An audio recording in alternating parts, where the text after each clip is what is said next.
Greetings. My name is Robert Shapiro. Today I'd like to read you another excerpt from the book Shamanic Secrets for Material Mastery.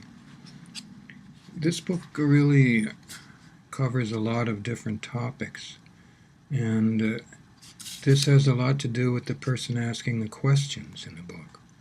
This person has a great deal of interest in many subjects and is very insightful in their own part. I'm not mentioning a person's name because they're a little shy to come forward and say that they're the one asking the question, so I'll let them do that in their own time. Pardon me, I push my glasses up. They do weigh something. Okay, now I want to read an excerpt that starts on page 353, and it is something that I channeled from a being named Zoosh, whom I'm fairly well known for channeling. Zoosh has described himself in different ways, as we might describe ourselves that way, depending upon who's asking. Sometimes he said he was the end-time historian, and other times he said that he is just a being. And I think the best way he's described himself that I always used to like, because it's not superior in any way, which I think is really a good thing. And that's that Zoosh used to say, "I'm just like you, the way you are when you're not physical on Earth. I remember everything, but when you're on Earth," Zoosh would say, "you need to forget things so you can recreate things that have been unsolvable in other parts of the universe." Granted, I'm paraphrasing what he said. What he said was probably said with a great deal more wisdom and profoundness. Anyway, I know a lot of you are interested in Atlantis and things like that, so I want to read you a quote that came about in that book. The questioner was asking about Atlantis and Lemuria and telepathy and a few other things that preceded this. So I'm just going to read you this quote about Atlantis. Zoosh is kind of in mid-stroke talking about who lived there from the people who are living now in a reincarnational sense and who didn't, and so on. So he says, "Some of you did, not all," meaning some of you lived there, not all. "While Atlantean lives might have left you with some residual lessons that some of you might still be working on. Some of you had similar situations from other lives even before, concurrent with it, or in other places. I generally do not march forward on a timeline from Atlantis to the present, because I do not see a direct connection. I do see, obviously, that the same sets of challenges exist because the foundational similarity between your civilization and Atlantis is separation, which means that you are marching along a similar testing ground. Separation leads to technology, or usually begins with technology in some form.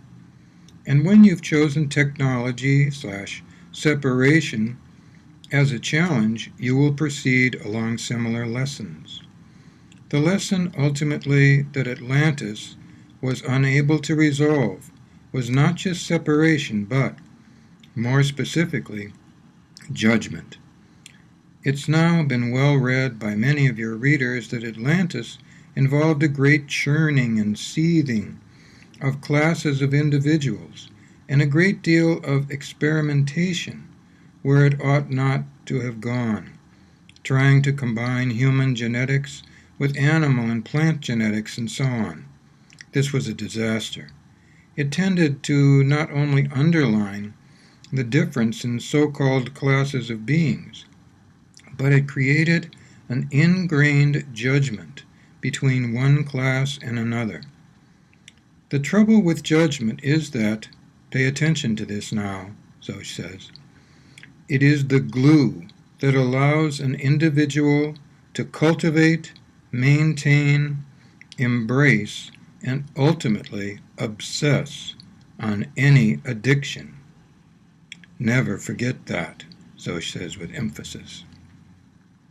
As a result, Atlantis' ultimate gift, as it were, to future generations, even though you are not the future generation in a linear sense, was the point when they ended their civilization in their challenge of technology/separation. Technology/separation is judgment and addiction, and toward the end there were a great many people on Atlantis who were seriously addicted to many different things: energies, behavior patterns, certain plant and chemically derived substances, some of them from the sea, a lot of the problems you're having today. But you've picked the same challenge, separation, which ultimately leads to technology and judgment addictions. When you go down that path, you're going to have the same tests, and that's why you'll find many people alive today who have had lives in Atlantis. You were obviously not able to resolve that in Atlantis because Atlantis ended before its time. Atlantis was never intended to end the way it did. It ended before the society was able to resolve the challenge it had placed before itself. It goes on quite a bit to talk about other things, and speaks of many truths, also made an addition here, just a comment, really for me and others. Speaks of many truths, said, let go of judgment, and addictions are not easily maintained. They fall away. So, I wanted to read this for you today, not so much because I'm commenting on anything that's happening politically, or even on a social level in our times, but more because I feel that an understanding of our history, whether it's in the past, whether it's current, or whether it's even predicted as what might happen in the future, can be useful.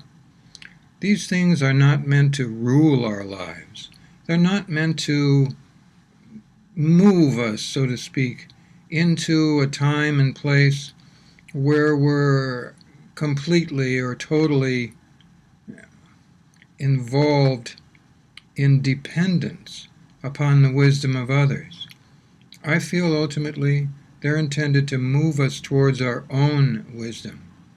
This comes about not only from discernment that we pick up by living life and having experience, but it also comes from the wisdom and the knowledge and, yes, the experience of our friends and loved ones, and even people we might meet on the street, or waiting for a bus, say, or waiting for a train, or just waiting for life to happen.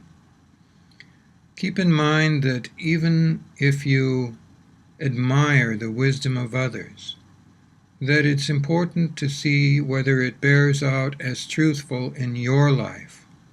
And remember, what is truthful at one time may not be truthful at all times. Life has a way of moving us through different chapters, not unlike a book. Something to think about. Good life.